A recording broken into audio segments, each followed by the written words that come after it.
एक घर में 3 भाई और एक बहन थी। बड़ा और छोटा पढ़ने में बहुत तेज थे। उनके माँ बाप उन चारों से बेहद प्यार करते थे, मगर मझले बेटे से थोड़े परेशान से थे। बड़ा बेटा पढ़ लिख कर डॉक्टर बन गया, छोटा भी पढ़ लिख कर इंजीनियर बन गया, मगर मझला बिल्कुल आवारा और गवार बन के ही रह गया।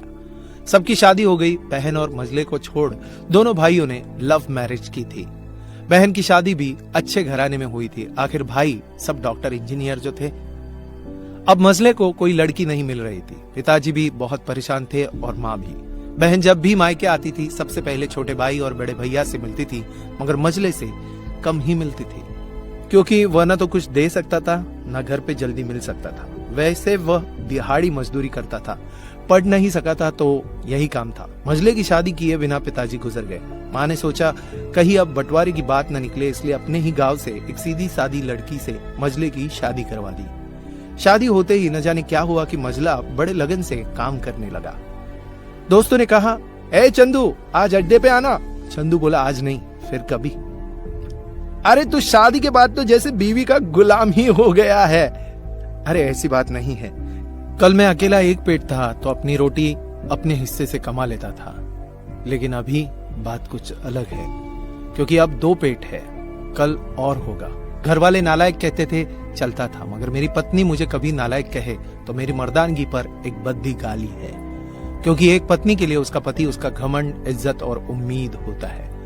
उसके घर वालों ने भी तो मुझ पर भरोसा करके ही अपनी बेटी दी होगी, फिर उनका भरोसा मैं कैसे तोड़ सकता हूँ। कॉलेज में नौकरी की डिग्री मिलती है और ऐसे संस्कार माँ से मिलते हैं।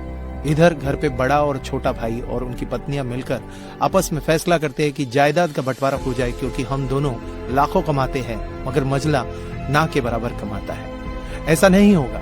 माँ के लाख मना करने पर भी बंटवारे की तारीख तय होती है। बहन भी आ जाती है, मगर चंदू है कि काम पे निकलने के लिए बाहर आता है। उसके दोनों भाई उसको पकड़कर भीतर लाकर बोलते हैं कि आज तो रुक जा, बंटवारा कर ही लेते हैं। वकील कहता है ऐसा नहीं होता, साइन करना पड़ता है। चंदू अपने भाइयों से कहता है कि तुम लोग बंटवारा करो, मेरे हिस्से में जो हो दे देना, मैं शाम को आकर अपना बड़ा सा अंगूठा चिपका दूंगा पेपर पर। बहन बोली, अरे बेवकूफ, तू गवार का गवार ही रहेगा। तेरी किस्मत अच्छी है कि तुझे अच्छे भाई और बहन मिले हैं। फिर माँ बोली, अरे चंदू आज रुक जा, बंटवारे में कुल 10 बीघा जमीन में से 2 भाई 5-5 रख लेते हैं और चंदू के लिए पुश्तैनी घर छोड़ देते हैं। तभी चंदू जोर से चिल्लाता है, अरे फिर हमारी छुटकी का हिस्सा कौन सा है? दोनों भाई हंसकर बोलते हैं, अरे मूर्ख, बंटवारा भाइयों में होता है, बहनों के हिस्से में सिर्फ उसका मायका ही है। चंदू कहता है, ओह शायद पढ़ा लिखा न होने में ही मूर्खता है। ठीक है, आप दोनों ऐसा करो, मेरे हिस्से की वसीयत मेरे बहन छुटकी के नाम कर देना। दोनों भाई चकित होकर बोलते हैं, और तू? चंदू माँ की ओर देखकर मुस्कुराते हुए बोलता है, मेरे हिस्से में माँ है ना, उसको मैं संभाल लूंगा। फिर अपनी बीवी की ओर देखकर बोलता है मुस्कुरा के, क्यों चांदनी जी, क्या मैंने गलत कहा? चांदनी अपनी सास से लिपट कर कहती है, इससे बड़ी वसीयत क्या होगी मेरे लिए कि मुझे माँ जैसी सासू मिली और बाप जैसा ख्याल रखने वाला पति। बस यही शब्द थे जिन्होंने बंटवारे को सन्नाटे में बदल दिया।